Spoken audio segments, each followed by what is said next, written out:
Hello, everyone. It's a pleasure to be with you today. My name is Samia Badia, and I'm the Arts and Culture Editor at the National Newspaper in Abu Dhabi.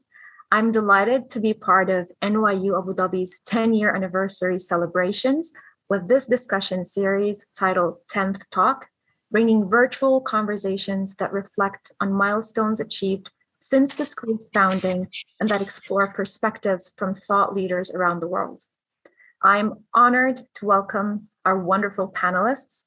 We have with us Her Excellency Maryam Al-Mihiri, Minister of State for Food and Water Security, Dr. Jane Goodall, founder of the Jane Goodall Institute and a UN Messenger of Peace, Mr. Brahim Azabi, Chief Sustainability Officer at Majid Al Futtaim Holding, Mr. Chandan Mishra, Managing Director at Imperial Engineering Associates Design and Construction Firm, and also an NYU Abu Dhabi student. Thank you all for joining us today.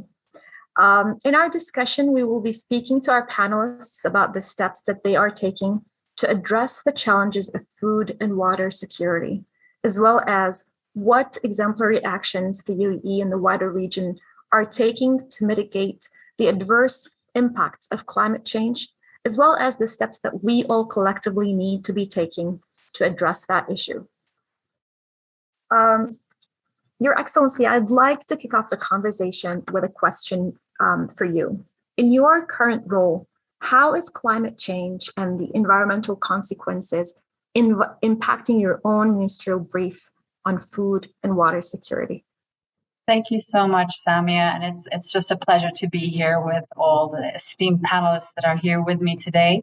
And I want to just take the opportunity to congratulate NYU on their 10th anniversary. So, Samia, food security, water security, the environment are inextricably interlinked. So our food systems are instigators and victims of the changing climate that we are currently experiencing. Right now, our food systems are very inefficient. We're using a lot of natural resources, and we're consuming huge amounts of the natural resources. And what we're producing is actually enough food, but still we have millions of people going hungry. We still have millions of people getting sick. And this is about diabetes, heart diseases, obesity. So on that side of the hunger line. And with that in mind, we know that we have basically a broken food system. Also, facts are the agricultural sector contributes to 24% of the greenhouse gases. So they are basically significant contributors to the extreme weather events that are happening.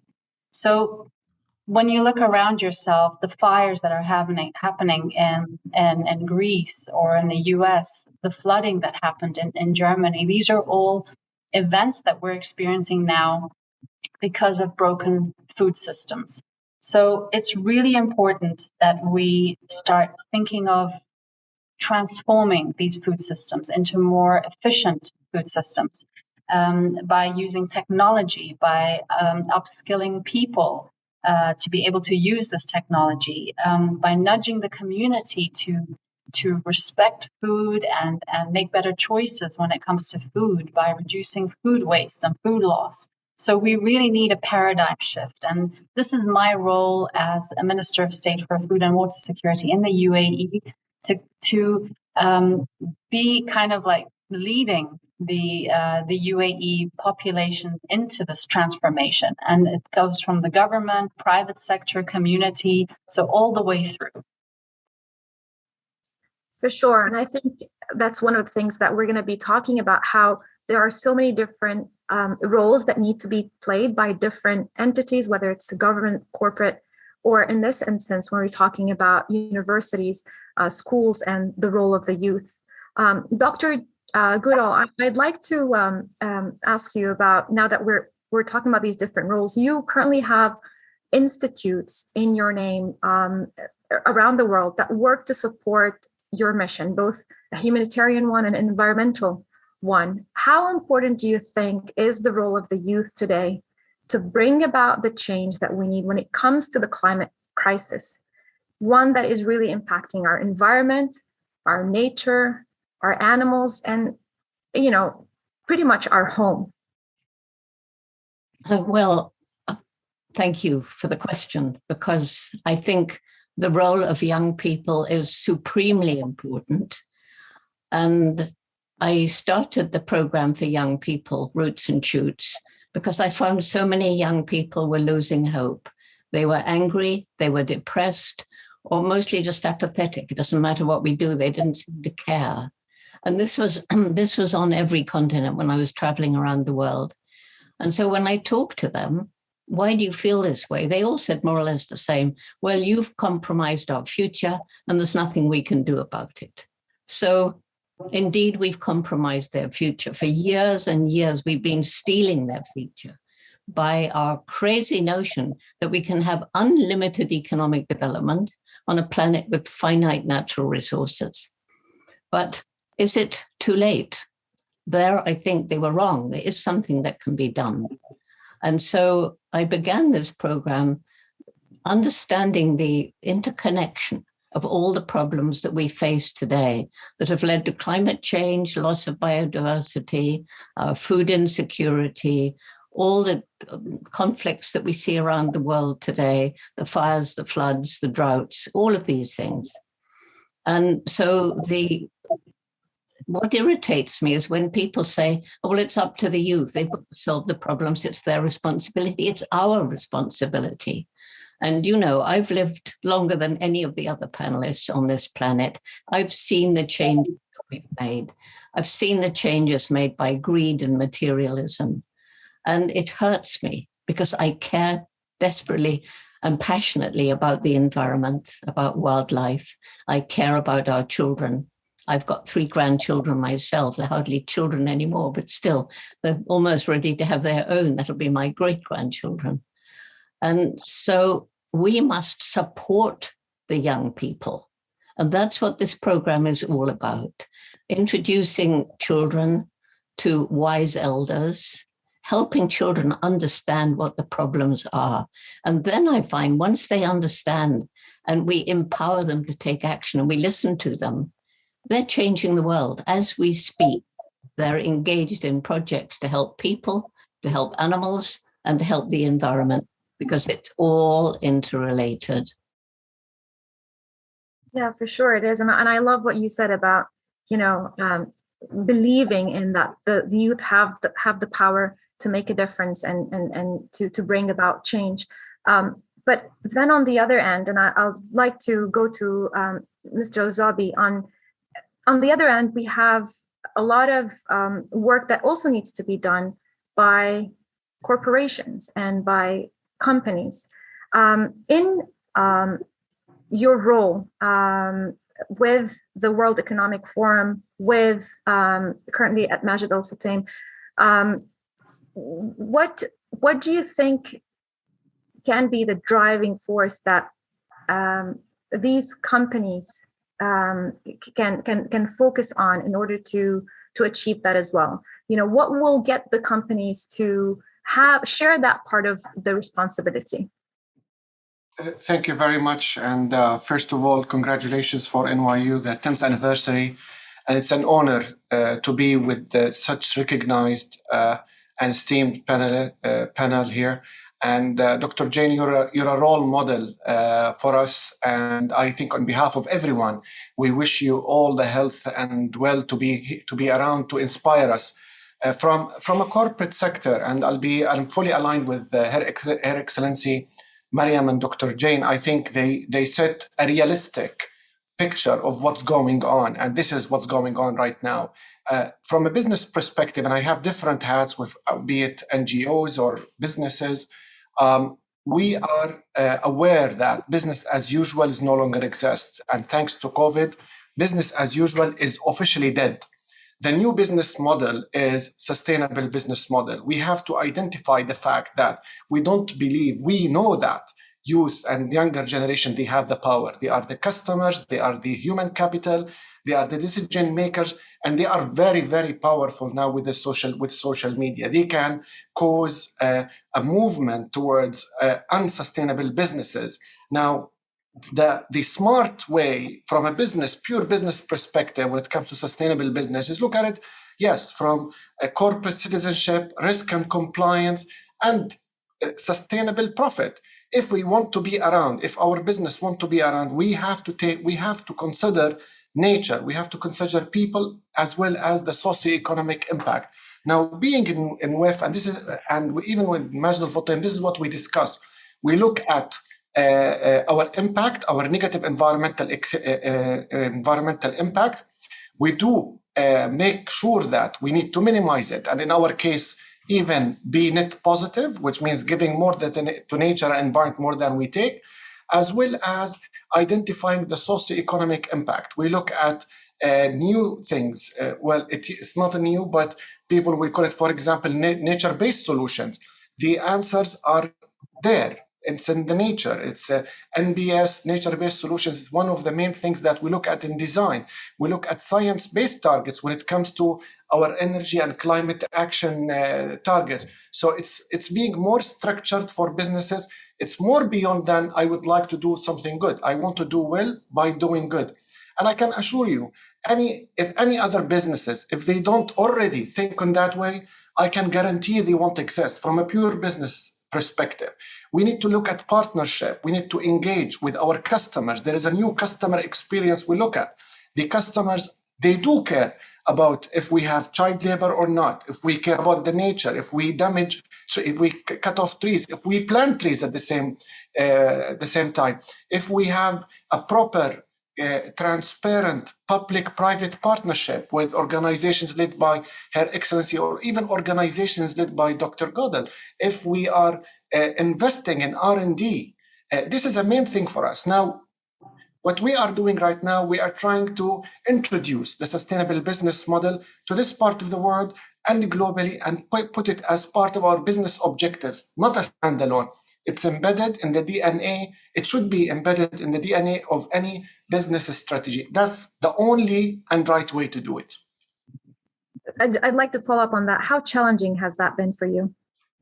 Well, I would be very honest with you. Be it in the UAE, we have amazing leadership, and this is the shadow of the leader. It reflects even on the private sector. Our leaders here, they put really challenging targets, and this reflects on the private sector as well. I would say, be it in the UAE, the only challenges, some of the challenges we have, one, lack of technological innovation. So you could have access to capital, but at the same time, your ambitions are higher than what you like to achieve. So we need to invest more in technological innovation. The second part is the regional perspective of what we look at it. We cannot work in silos. And this is for us, for a company like us, we are in 17 markets, 17 countries. And we notice that when we think of the 17 markets at the same time, it makes much better sense. The third part is stakeholder engagement. We need to work on that more. And I'm not talking about the youth. The youth, they are more aware than us. We need to have a collective approach for awareness and stakeholder engagement, be it on the decision maker, to the private sector, as well as civil society.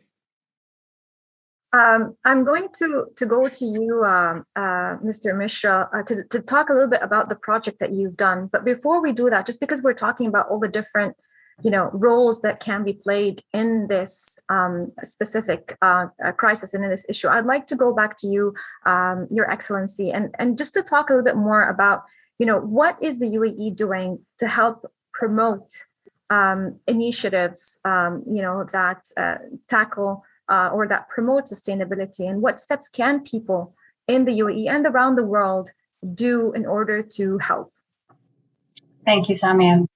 Samia, it's personal now. So it's not just government and CEOs of companies.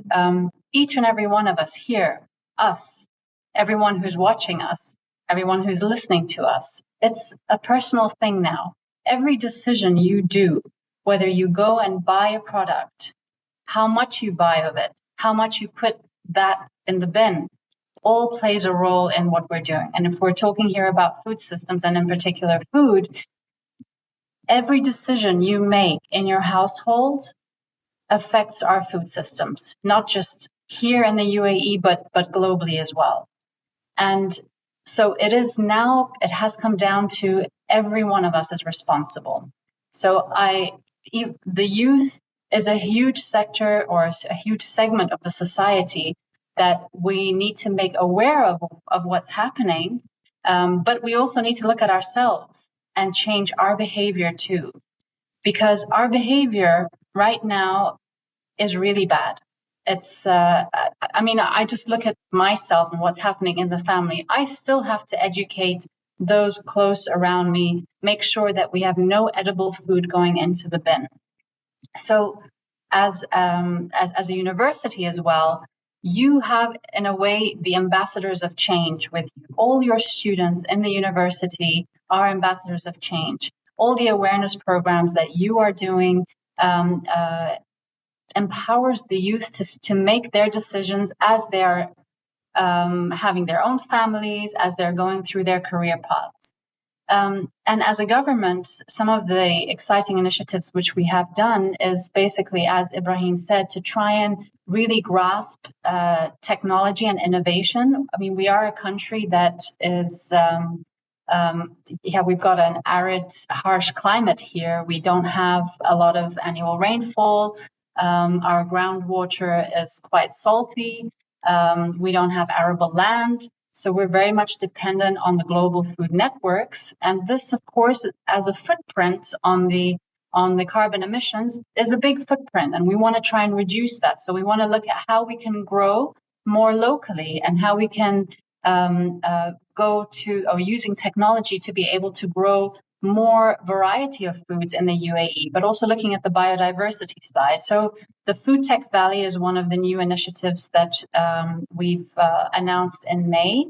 So this is basically I like to call it playground, and looking at future foods which are more sustainable.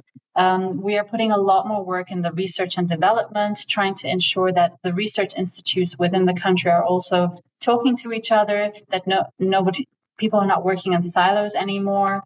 Looking at the biodiversity side, I mean, for example, we have Salicornia. Not many people have heard of Salicornia. It looks like an asparagus, salty asparagus. It can grow here using salt water, and it can be used as salt, basically, in any snacks. So looking for the private sector who can buy this food, this very nutritious food, instead of adding salt to their food, doing tastings with the community so that they demand that food as well. So there's a lot of work we have to do with the community, with the private sector, and also as a government representative, we have to also change some of the laws and regulations in the country so that we change the blueprint of the country, so that we enable the ag tech sector to grow, so that we enable entrepreneurs to come and start growing food on their rooftops or in the middle of the cities or wherever else we can find some space, because technology has enabled this. So there's a lot of work to do. And again, time is running out. As we all know that we are now in the decade of action. Everyone's working towards the Sustainable Development Goals. And this is in the heart of everything we do here in the UAE. All the strategies that are in place in the country have the SDGs in the heart of them. So yeah, again, a lot of work to do.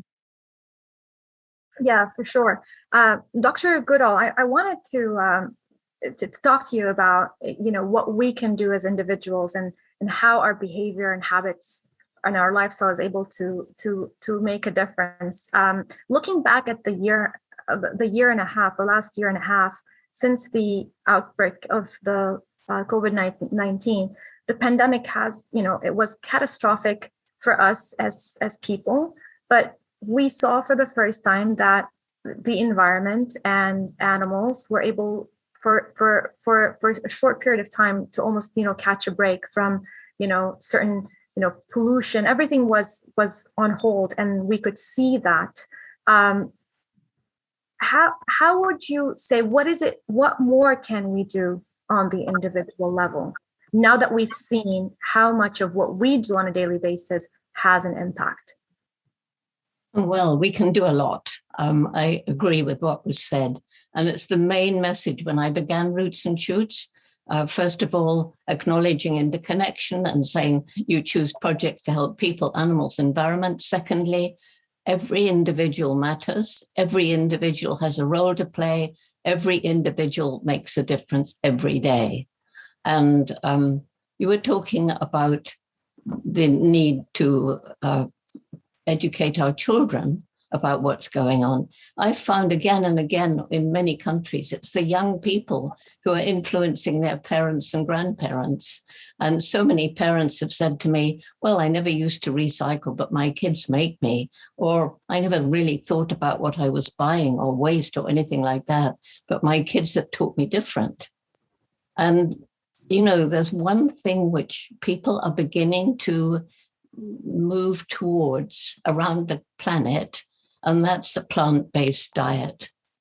And yes, in the UAE, I know that the climate is difficult for growing food, but to a large extent, you're relying on the global food network. So a lot of your food comes from outside. And one of the biggest problems that we face today is as more and more people eat more and more meat, because this animal agriculture is imprisoning billions and billions of sentient animals. We now know that every one of those pigs and cows and chickens that are kept in these factory farms, they are individuals, they're sentient, they can feel, they feel pain, terror, fear. But in addition to that, that's just my take on it. But in addition to that, they will have to be fed. Huge amounts of land is used to grow food, grain, to feed all these animals. In fact, more grain is grown to feed animals than to feed people. And in addition, water. Changing plant to animal protein takes an awful lot of water, which is getting increasingly scarce, not just in UAE, but in many countries where the water table is dropping and so much water is polluted anyway. And then all these animals are producing methane gas, and that's one of the very virulent greenhouse gases. It's not as plentiful as CO2, luckily, but what with the animal agriculture and the melting of the permafrost, which is releasing huge amounts of methane into the atmosphere.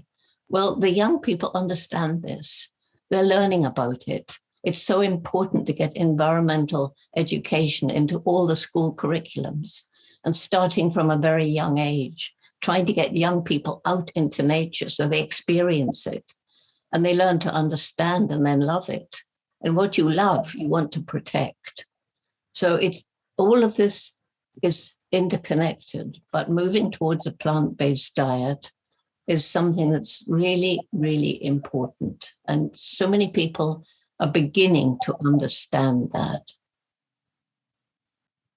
Yeah, for sure. And I think if this, tells us anything, that it can start with something as simple as what you choose to eat. Yeah.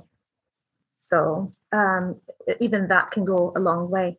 Mr. Mishra, thanks for waiting a little bit. I wanted to talk to you, and I wanted to tell everyone about your project. So as an engineer, you've designed an award-winning project that basically converts organic waste into biogas that can then be used to produce energy.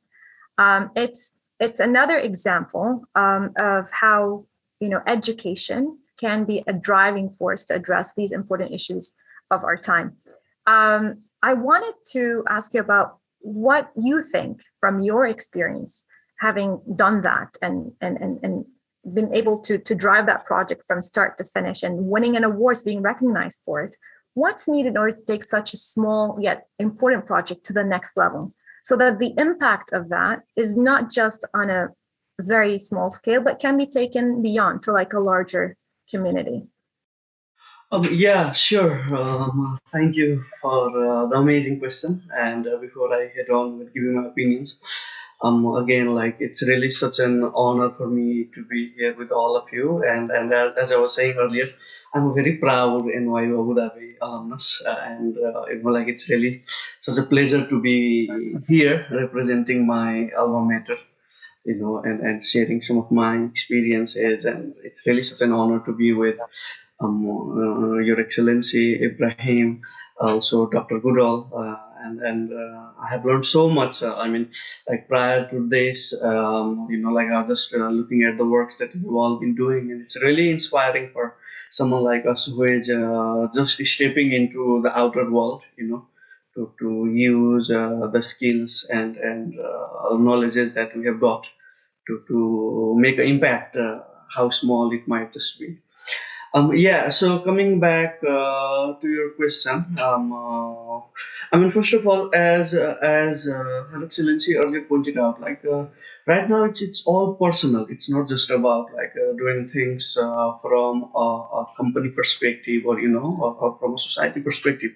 And as being someone from Nepal, which has a very diverse geography, and containing all the Himalayas. Like we can literally see the impacts of climate change, with the melting snow caps and the glaciers. I mean, these things we can literally feel the impact. Like the monsoon cycle in Nepal, which generally happens in July, it's slowly shifting, and we get irregular rains these days, which say 10 or 15 years ago wasn't the case, from what I can recall.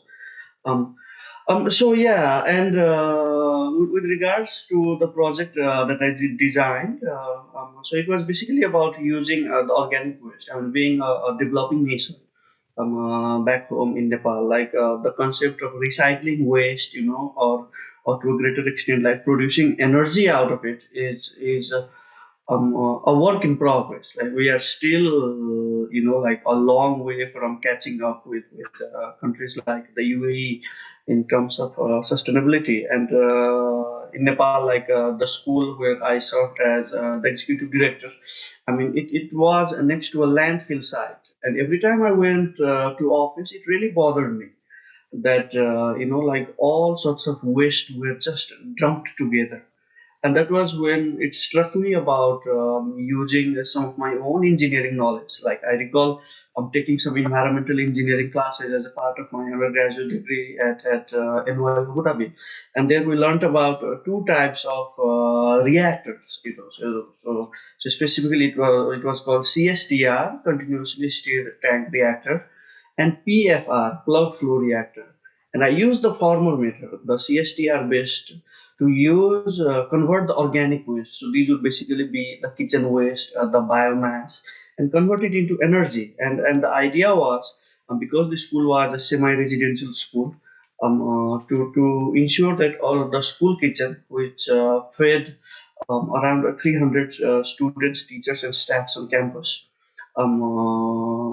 to shift from using the conventional LPG gas, it was the liquefied petroleum gas, to using the biogas, and that was the basic idea behind it. But we took it a step further, and my plan was to engage the students in the project as well, because as Dr. Goodall said, I mean, it's important that we educate the younger generation, right? Because the seed for sustainability starts right from the premises of sustainable school. So the idea was we engage the students, so we send the students out to talk to the community members to recycle the waste, so that we could now take the organic waste from them and then use it in our biogas to convert it into like energy. And that way, the people, the local people who have so far mostly been, like I mean, who haven't been used to the idea of recycling waste or sustainability, they now had a perspective, and the kids, like they had a hands-on experience, in terms of like taking the leadership. And what we did was the raw materials that would come out of the biogas plant, we would then give it back to the local people for free to be used as organic fertilizers for agriculture. So it was a win-win process. So here we were also reducing the load on waste, while at the same time using a sustainable source of energy to power the kitchen, and also raising awareness collectively. And I think for a country like Nepal, where the idea of sustainability is just beginning to take shape, I mean, it's an important initiative that we do a whole round development, right? So we are not just recycling waste, but also at the same time using the concept to raise awareness. So yeah, I mean, mhm. Absolutely, and I hope that you will be able to take it even further to even the next level, so that it's not just happening within one place, but it goes a bit maybe nationwide. Your Excellency, I would like to go to you now to talk a bit more about the priorities for the UAE. Conservation and sustainability are obviously priority areas for the country. How do you see the UAE's contributions and engagement in this global effort evolving over the next decade? What should we expect to see in the future? So over the next decade, we have, first of all, because we have a national food security strategy, which also has long-term goals. So our efforts are all there to kind of become a hub of knowledge and technology and innovation for or to produce food in hot, arid climates like the UAE. So we want to foster the like-minded people and invest in their knowledge and education to be able to grow food in climates like ourselves and also share this knowledge with other countries. So we're so happy. We've already got some delegations lined up from developing countries that want to come to the UAE. They want to understand how we approached in developing the strategy for the country, how we went on about to the different sectors. So because food security is not just about growing food, it's about trade, it's about nutrition, it's about food loss and food waste, it's about being ready for emergency situations. So every country has their strengths and their weaknesses, and we kind of want to help them to develop their own strategy for their country. Second is we really want to invest more time in the education system. As Dr. Goodall said, we need to start from when they're small, going all the way upwards, because we also feel it's very difficult to change the adults, but to change the children's mindset is much easier because they are excited, they're full of energy, and they kind of also educate their parents at home. And I had the same experience with my son coming and saying, no, we should stop doing this, we should do this. And it's just lovely because you think, oh, actually, you're right. I think a lot of us, we know, but just because of just things happening on a daily basis and the speed of the information that we're getting, we kind of don't have time to reflect. And I think COVID has given us this time to reflect.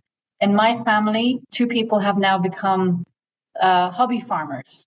Okay, and they never did this before. I was so surprised that 2 of those family members, I would have never thought that they would go into actually growing their own foods. But through COVID, through this time of reflection, through having a bit of free time, they started going into the garden center or ordering things online, and they're actually growing their own tomatoes and cucumbers. And the joy they have when they actually see the produce ready to be eaten, and their kids, the excitement in the kids. I mean, the whole family is affected. So I think what we've seen through COVID is a little bit of a new paradigm shift in people's awareness of what's happening with food, where food's coming from. People are more curious. They want to know where things are coming from. They want to know where it's being sourced. And this is a great train for us to jump on, to accelerate the efforts that we're already putting to transition our food systems. A lot of behavior is through culture, and it's really deep within the roots of people. So changing behavior takes a lot of time and a lot of effort, and we know that. And this is why we want to put a lot of efforts in the curriculums. We want to make sure from the kindergarten, school, all the way to universities that we take in that food systems, nutrition side, so people are aware. Because food really connects us. I mean, we all love food. We love connecting with people through food. And so we need to use this change that we're going through. What has happened to the whole world through COVID is really opening our eyes.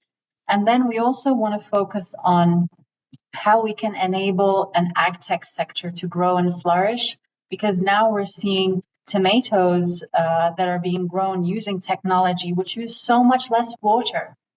So this is a huge positive plus for us, because the water is now being recycled. There's also the aquaponic systems where you're using wastewater from fish to be able to grow plants and vegetables. Ibrahim maybe will talk about what's happening in some of the huge stores. You've actually got farms within the supermarkets now, so people can actually harvest their lettuce, their collard greens from the actual supermarket shelves. So it's actually a farm within the supermarket. So this shift, and again, Dr. Goodall also mentioned the plant-based. We're actually seeing, and I'm sure Ibrahim will talk about this more, in the supermarkets, a whole section now with plant-based foods. There is a movement. People are becoming more interested in this food. They're trying it. They understand that this is something that they can do to change, and we're absolutely pushing for this. It's going to take a little bit of time because we are quite heavy meat eaters, but pushing towards a more flexitarian and then going towards plant-based. I mean, now we're finding coconut milk, almond milk, so many different kinds of milks in all the cafes. And it's just kind of, you have to start a trend, especially the youth. They like to start a trend and it will move forward. And when people realize that this is a positive impact to the environment, they're going to be able to push it more. So we're seeing huge changes now coming from the community through this time of reflection during COVID. For sure. And I think now that we can all agree that there is definitely more awareness that is being created. People are more aware of what's happening. There is a shift in, like you said, sometimes people's food choices. But I wanted to ask Mr. Zabi, how can we as individuals still be able, now that we there is that shift, how do we hold corporations accountable? What role can we play in order to make sure that they are doing the choices that we want, that are the best for the environment? Thank you very much. That's a very good question. But for some companies that they predict and have long-term plans and listen to people like Her Excellency and like Dr. Godel, they will notice that we've been witnessing in the last 2 years a shift from shareholder capitalism to stakeholder capitalism. Companies with having ESG, environment, social, and governance in their core is in the rise. Up to date, 300 companies committed to be net zero. Let me tell you something about the market. For example, green bonds. Last quarter, green bonds transaction around $64 billion in transaction, the highest since in Q3 alone, which is the highest in market inception. So the future, you asked, what's the future? The future now, companies identified that stakeholder capitalism is the way forward. Nature-based solutions are the way forward. We started to listen to companies talking more about supporting and even going to protected areas, planting more indigenous trees, investing in plant-based products, investing in technology that is to reduce their environmental impact. So there is a shift. And having said that, what we've seen companies now being more transparent because of the access to capital. Now, this is what investors, this is what shareholders would like to see. They want to have more transparency. They would like to know their ESG impact. Also, companies as well, they want to minimize the risk of not being transparent, not being accountable. And there is a compliance as well. Countries themselves, we've seen legislations in the last 2-3 years also shifting from towards voluntary to compulsory, towards targets and towards how we can get private sector involved. So from a pure private sector prescription, if we think about it from an economic way, it does make sense economically. It is cost savings. There's a long-term profitability, as well as there is the aspect to license to operate. We will be questioned now or yesterday or ourselves or my board of directors or even our customers. They will question us on our impact on water. We, as Her Excellency mentioned, we are in an arid or semi-dry country, so the investing in high-tech solutions for water resources, it won't only help me, it will help the community as well. It will sustain my business. So the future, we think, from a sustainable business view, I think climate tech will be one of the things that we should invest in to stay around as a company. Now, of course, when you look at to transparency, there are now a lot of rating. We are rated as a company BBB, but also we are rated an ESG, low risk, and A, which means there is a third party that share with our investors our sustainability practitioners in a transparent way from a pure third party perspective. Also, I would like to emphasize on access to capital, green bonds, as well as green jobs. These young people existing, our generation and the generation around me, they would like to have access to work, and green jobs are the way forward. Last but not least, when it comes to the ethical consumerism, Her Excellency mentioned, Dr. Godel and even Mr. Meshra talked about their personal experiences, be it grandchildren or family members. My wife, who's vegetarian since she was 6 years old, she's one of my customers. If I don't ensure that I don't have proper request for such customers, I'm losing customers. But also my 6 years old son, when he look at me and he asked me, what do you do? I would like, it's ethical, not only ethical consumerism. I like when Her Excellency said it's personal. It's so personal that we need to think around and say the legacy I would like to leave. So as a company and as individuals, and in this company, and I speak on behalf of the 44,000 staff, if we would like to leave with a legacy, is the legacy that we are a corporate, like we are responsible company. We added to the economy, we added to the community. Also, we participating on creating jobs, as well as we made something for the environment in a good way. So hence, we look at simply nature-based solution, simply on access to capital. I'll give you a good example just to wrap up my point. There's to encourage, if we have any audience from the private sector, why they should go and work with organizations promoting for nature.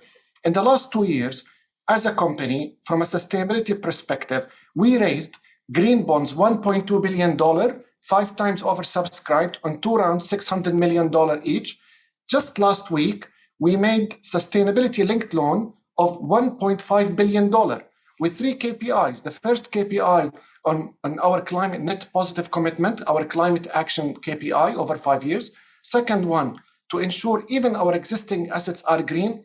Look, the third one, which is so close to my heart, which is the social impact, the diversity and gender balanced company. In the next 5 years, 30% of our leadership from board to management to C-suite to the mall manager to the store manager, 30% should be from women. And we will not be rewarded if we achieve our targets. Her Excellency mentioned it's in the heart of everything we do. We will not get rewarded being sustainable. It's the way forward. We'll be penalized if we don't achieve any of the KPIs.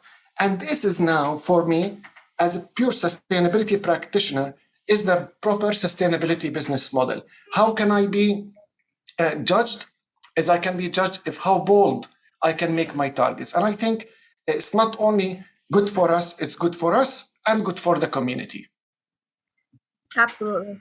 Dr. Goodall, I was in grade 5, I think, when I first read about the experiment that you traveled to Africa for, and you were studying the animals. And I think learning about that stayed with me from that age up until today.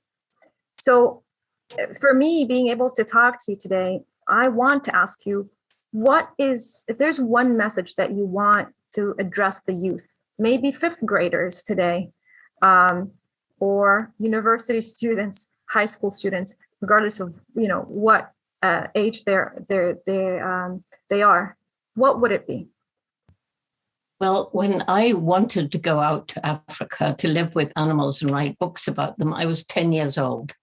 Everybody laughed at me and said, why don't you dream about something you can achieve?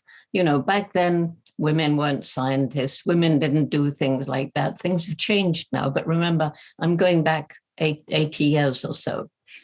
And so the only person who didn't laugh at me was my family, people rather, but especially my mother. And she said to me, well, if you want to do something like this, you're going to have to work really hard and take advantage of every opportunity. And then if you don't give up, maybe you'll find a way. The important thing there is that she supported my dreams. And every child needs somebody to support their dreams. So sometimes children don't have very good family backgrounds. So when I'm talking to young people, I think of myself as a mentor and just repeat what my mother said, follow your dream. But you will have to work hard and you may not succeed, but don't give up, because if you don't succeed now, you may succeed later. I've met a lot of young people, especially in countries in Asia, who come up to me, these are university students, and they're actually crying and saying, I really, really want to work in the environment, but my father or my teacher, they want me to go into business so I can make money. Money, the great God. Success, we count somebody successful if they make money and gain power. We need to redefine success into having a good life, enough, having time to smell the roses, as they say, and have fun with your family. But I tell these young people, okay, do what your parents want you to do and be good at it. That's another thing my mother taught me. If you're going to do something, give it your best. Make money, do what your parents want. And then at a certain age, you've succeeded in their way. Now you can turn to what you really want to do. It's not too late. Moreover, while you're making that money and pleasing your parents, you can still every single day do something to help the natural world. We've talked a lot about that, the way that we can make change by what we buy. And so that's what I tell the young people, and that they matter and that their actions truly do make a difference. Not just an individual, but a cumulative effect of billions of young people and old people, everybody, making ethical decisions in how they live their lives. And I really want to add one thing separate from that, because I know we're going to end in a minute, and it's something I feel is so important. And that's, we need to put the true cost of food. There's been competition among so many big corporations to produce the cheapest food and gain more customers, and that's understandable. It's led to the factory farms.